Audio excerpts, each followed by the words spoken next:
Hi, I'm Pastor Kerry. Before we get started, there are a few things I want to encourage you to have on hand. First, I want to encourage you to have a set of the sermon notes. If you don't already have them, you can go to the link that's right down below the video. It'll take you to a place where you can print a set of the sermon notes for yourself. Also want to encourage you to have some communion elements. You'll want to have some bread or a cracker. You'll want to have some juice or some wine. And if you don't have juice or wine, probably any beverage would suffice. But you'll want to have those communion elements because here in about 20 minutes, when we get to the end of the sermon, we'll move right into a time of communion with you. So, if you need any of those things, I would encourage you to pause the video right now. Grab whatever you need. Once everything is ready, then go ahead and resume the playback. So I have to tell you that I am not a big fan of country music in general. But when I was growing up, my grandpa was a fan of country music. There were a couple of 8-tracks, yes, 8-tracks that we used to listen to in his RV. And one of those artists, of course, was Kenny Rogers. And so I grew up listening to the songs of Kenny Rogers whenever I was hanging out with my grandpa and grandma. And one of the things that you probably already know about Kenny Rogers is that he specialized in songs that told stories. Now, probably his best known song that tells a story is The Gambler. In fact, sometimes people refer to Kenny Rogers as The Gambler, and that is a classic song. But I remember that when I was growing up, the song that Kenny Rogers sang that was most compelling to me was compelling because it told a really amazing story. And what I'd like to do right now is, without even naming the song, because you'll figure out what it is pretty quick, I'd like to read you the lyrics to the song. Because again, this is a pretty compelling tale that it tells. Everyone considered him the coward of the county. He never stood one single time to prove the county wrong. His mama named him Tommy, but folks just called him Yellow. Something always told me they were reading Tommy wrong. He was only 10 years old when his daddy died in prison. I took care of Tommy because he was my brother's son. I still recall the final words my brother said to Tommy. Son, my life's over, but yours has just begun. Promise me, son, not to do the things I've done. Walk away from trouble if you can. It won't mean you're weak if you turn the other cheek. I hope you're old enough to understand. Son, you don't have to fight to be a man. There's someone for everyone, and Tommy's love was Becky. In her arms, he didn't have to prove he was a man. One day, while he was working, the Gatlin boys came calling. They took turns at Becky. There were 3 of them. Tommy opened up the door and saw Becky crying. The torn dress, the shattered look was more than he could stand. He reached above the fireplace and took down his daddy's picture. As the tears fell on his daddy's face, he heard these words again. Promise me, son, not to do the things I've done. Walk away from trouble if you can. It won't mean you're weak if you turn the other cheek. I hope you're old enough to understand, son, you don't have to fight to be a man. The Gatlin boys just laughed at him when he walked into the barroom. One of them got up and met him halfway across the floor. When Tommy turned around, they said, Hey, look, old Yeller's leaving. But you could have heard a pin drop when Tommy stopped and locked the door. 20 years of crawling were bottled up inside him. He wasn't holding nothing back. He let him have it all. When Tommy left the barroom, not a Gatlin boy was standing. He said, This one's for Becky, as he watched the last one fall. And I heard him say, I promised you, Dad, not to do the things you've done. I walk away from trouble when I can. Now please don't think I'm weak. I didn't turn the other cheek. And Papa, I should hope you understand. Sometimes you gotta fight when you're a man. Everyone considered him the coward of the county. You know, there's something that's just so compelling about an individual that we think, that we perceive to be mild-mannered and meek, when suddenly they show that they have a fierce inner strength that we didn't realize was there. And you see that time and time again in popular culture. Think about the superheroes that we all look up to. People like Peter Parker, who then turns into the Amazing Spider-Man. Think about Clark Kent, who turns into Superman. There are more examples than I could ever possibly list. And the reason that I'm bringing this up today is because in the Lenten lectionary gospel reading we're going to be taking a look at for today, for March 3rd of 2024, we're going to see our favorite mild-mannered individual suddenly show that when it called for it, that he had some pretty fierce resolve himself. So, without any further ado, let's take a look at this Lenten lectionary gospel reading. It is John chapter 2, verses 13 through 22, and it is the passage in its entirety. When it was almost time for the Jewish Passover, Jesus went up to Jerusalem. In the temple courts he found people selling cattle, sheep, and doves, and others sitting at tables exchanging money. So Jesus made a whip out of cords and drove all from the temple courts, both sheep and cattle. He scattered the coins of the money changers and overturned their tables. To those who sold doves, he said, "Get these out of here. Stop turning my Father's house into a market." His disciples remembered that it is written, "Zeal for your house will consume me." The Jews then responded to him, "What sign can you show us to prove your authority to do all this?" Jesus answered them, "Destroy this temple, and I will raise it again in 3 days." They replied, "It's taken 46 years to build this temple, and you're going to raise it in 3 days?" But the temple Jesus had spoken of was his body. After Jesus was raised from the dead, his disciples recalled what he had said. Then they believed the scripture and the words that Jesus had spoken. May God bless the reading of the perhaps surprising and undoubtedly compelling word. So my guess is that this is a passage with which you are familiar. Nevertheless, it is a pretty remarkable passage. This is one of the few places in the Gospels where we see Jesus appear almost fearsome, almost frightening. And so what I'd like to do is what we always do. I want to talk back through the passage. I want to give a little more context. I want to put a little bit finer point on a number of the verses in this passage. After we talk through the passage, then we'll discuss 3 of the lessons that this passage has for you and me. So, it tells us it is almost time for Passover. Now, keep in mind that at the Passover, there were tens of thousands of Hebrew people that would descend on Jerusalem from every direction, from all parts of the known world, because that was what you were supposed to do. If you were a good, devout, religious Hebrew person, then you were supposed to go to Jerusalem and to celebrate Passover in Jerusalem. And so that is what was happening. That was true for Jesus and the disciples as well. So when he gets to the temple, he discovers that in the courts of the temple that they have set up stalls where they are selling cattle and sheep and birds. And there are also people that are exchanging currency there. Now, let's understand why this was happening. When you went for Passover, one of the things that you were supposed to do is you were supposed to make an animal sacrifice. And people were there literally inside the temple selling animals, because for some, again, who have traveled perhaps hundreds of miles, is it practical to bring livestock with you as you're going to be traveling hundreds of miles, or is it more convenient just to bring some money with you and you can exchange it there in the temple, and then you can buy the cattle or the sheep or the birds right there? Obviously, it's more convenient to do the latter, and so that is what a lot of Jewish people did at that time. Now, this was a system that was in place, and obviously Jesus didn't approve of it, so a question that we should ask is, why didn't he approve of it? I mean, people needed to offer these sacrifices. Well, first and foremost, they had set up inside the 4 walls of the temple. Now, I could get off onto a long tangent about how the Jewish temple was set up at this particular point in time, and I don't want to get into a long explanation of it, but there was an innermost court, and there was an inner court, and there was an outer court. And depending on who you were, that determined how far inside the temple you were allowed to go. But I can tell you that at least for some people, they were only allowed into the outer court of the temple.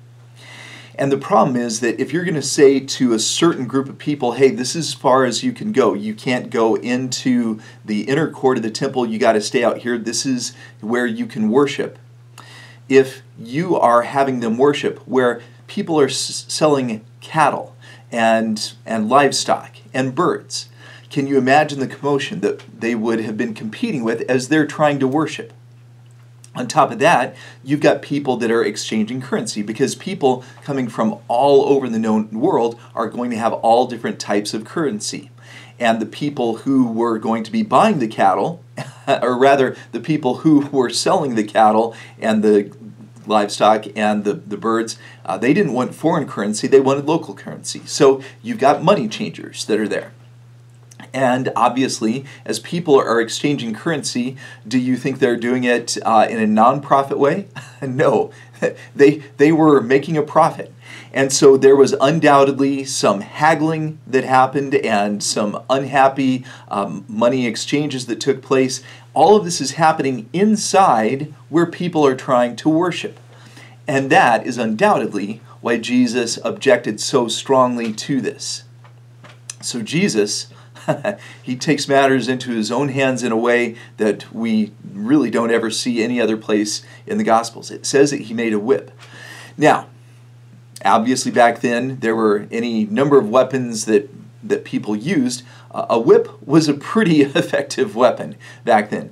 Even today, if you see someone who knows how to use a whip and they start literally cracking the whip, do you want to hang around? Do you want to be anywhere near someone that's cracking a whip? I don't think you do, even in this day and age. They certainly didn't then.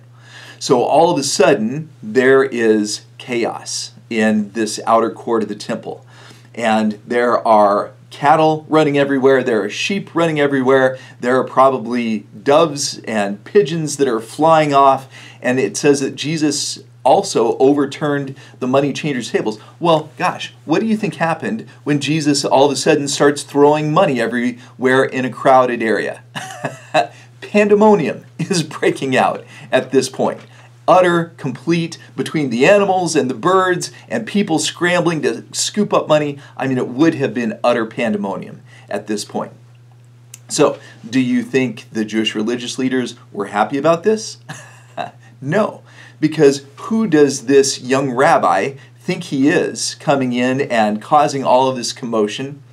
And so it tells us that they went to him and they basically said, "Prove, young rabbi, that you have the authority to do this. What sign can you show us to prove your authority?"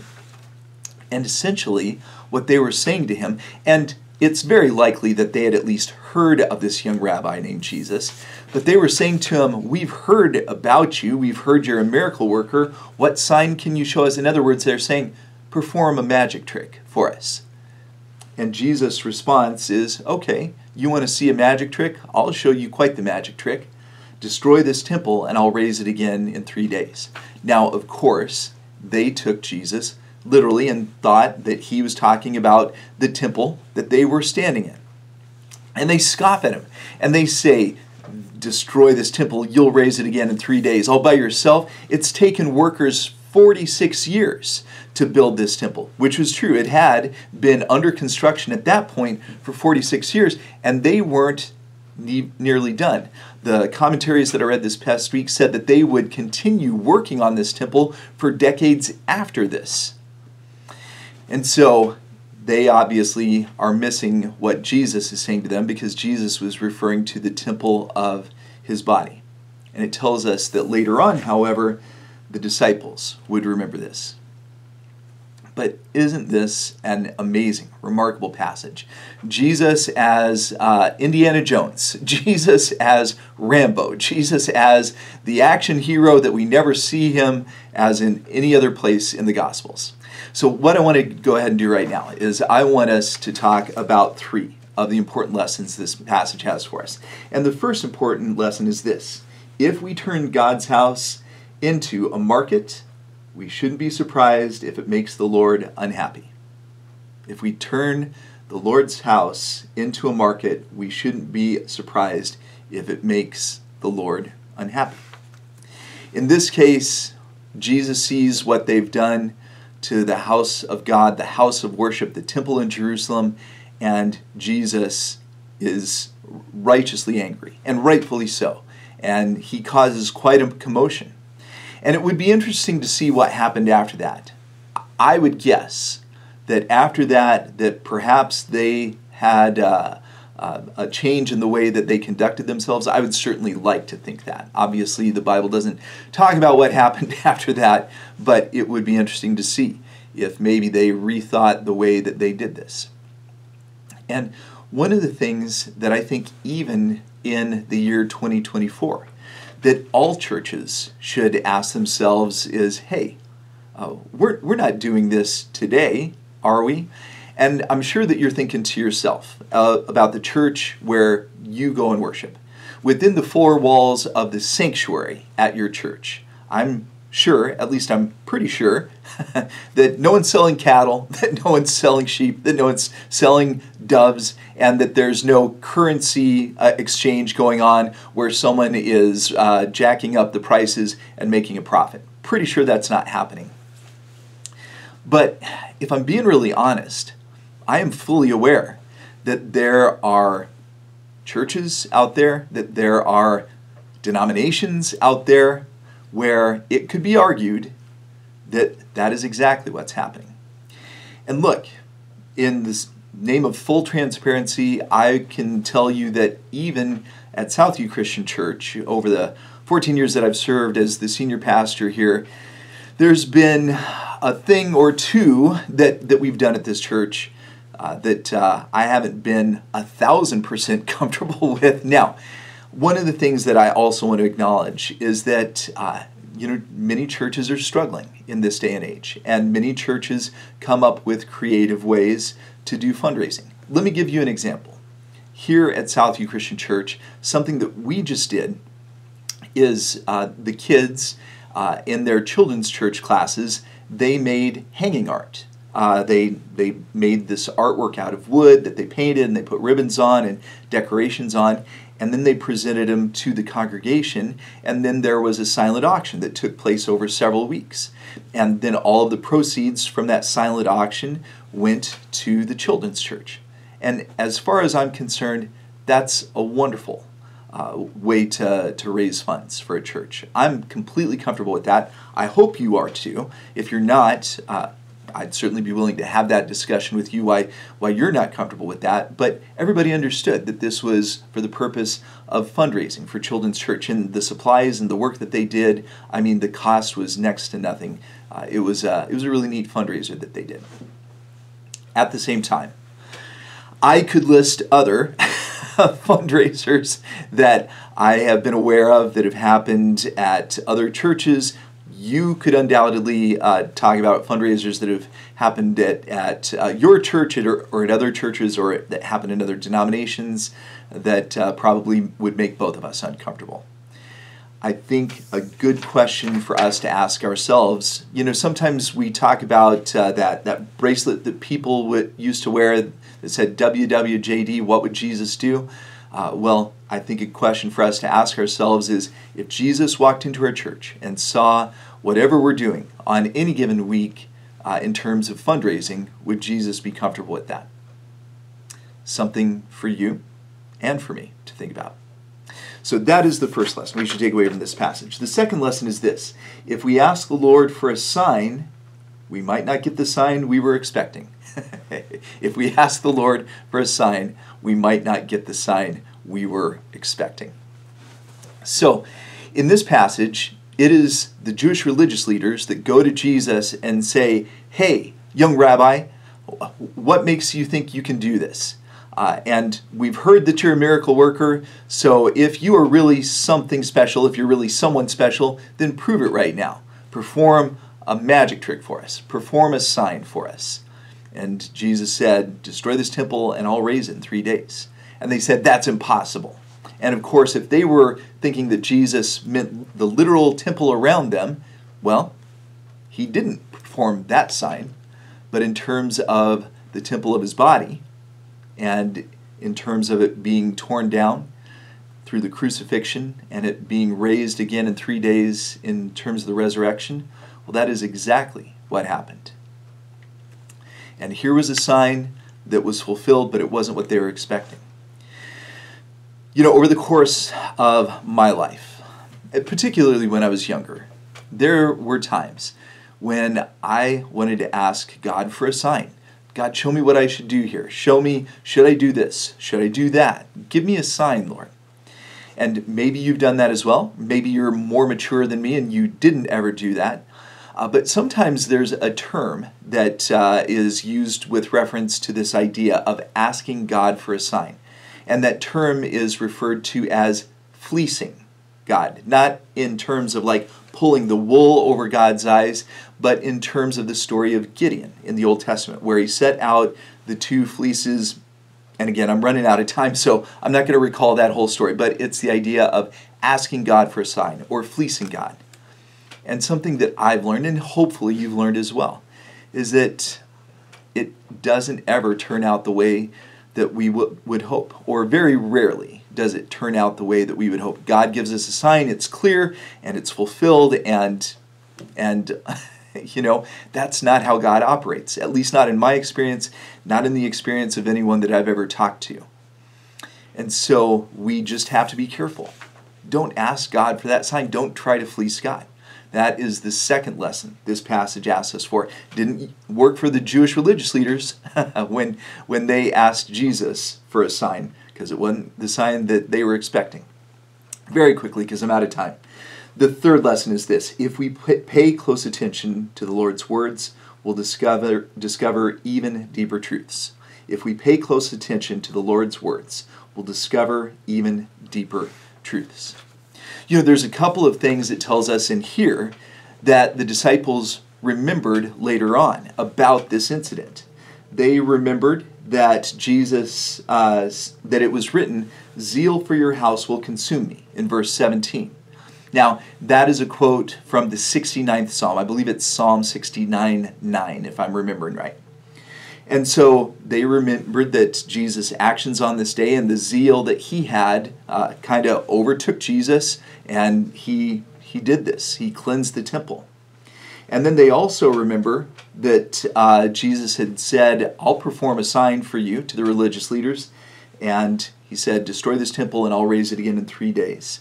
And later they realized, of course, that Jesus was referring to the resurrection. Friends, there are so many hidden treasures in the Gospels. There are so many hidden treasures in the red letters. So many Easter eggs. And if we will read them and pay close attention, there is so much that we will discover. And again, I'm out of time. And so what I want to do now very quickly is I want to move now to our time of communion. And I want to remind you of Jesus' words recorded in 1 Corinthians chapter 11. When Jesus was with the disciples in the upper room, he took the bread and gave thanks and broke it and said, "This is my body, which is for you. Do this in remembrance of me." In the same way, after supper, Jesus took the cup, saying, "This cup is the new covenant in my blood. Do this whenever you drink in remembrance of me." So right now, go ahead and grab your communion elements. I'll grab mine, and I'll go ahead and I'll get us started on communion as the video is about to cut me off. But friends, this is the body of Christ, broken for us, and we partake in remembrance of him,